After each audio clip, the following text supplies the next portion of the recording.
Mipango iko aje? Game yetu ya kwanza tulidraw ya away. Sasa hii timu iko aje mkielekea game ya weekend? Okay, kwa majina naitwa Jonathan Maraga Washe. Mimi ndio head coach wa Bandari Queens. Hii tutoke kwa long holiday ya Christmas.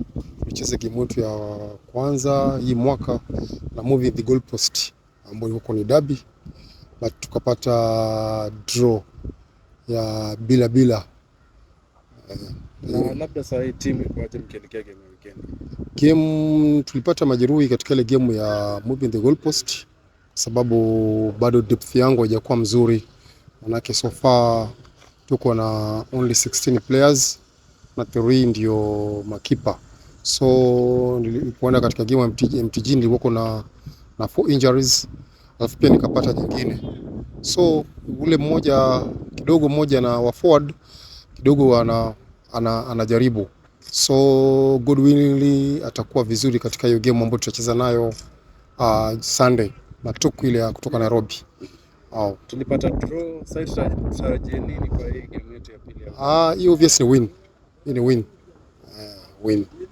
Yes. Camp mood iko aje sasa kielekea hiyo game? Tuko vizuri.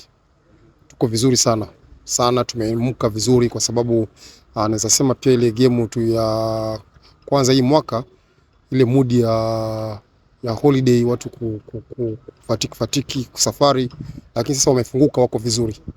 Yes. Na hii ni second leg coach. Yes. Bado ni first kama timu.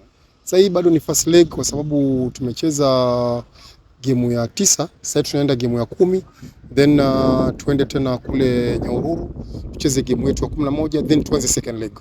Yeah. Matarajio tuko vizuri.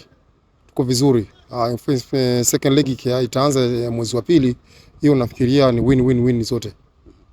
Majembe mapya tuyatarajie kuanzia lini kwa sababu ya kuongeza hiyo depth? Tuko nao baadhi, tunafanya na mazoezi, tunangoja tumalizane mambo ya transfer na hizo clearance mbia, alafu watu waone kwa umma.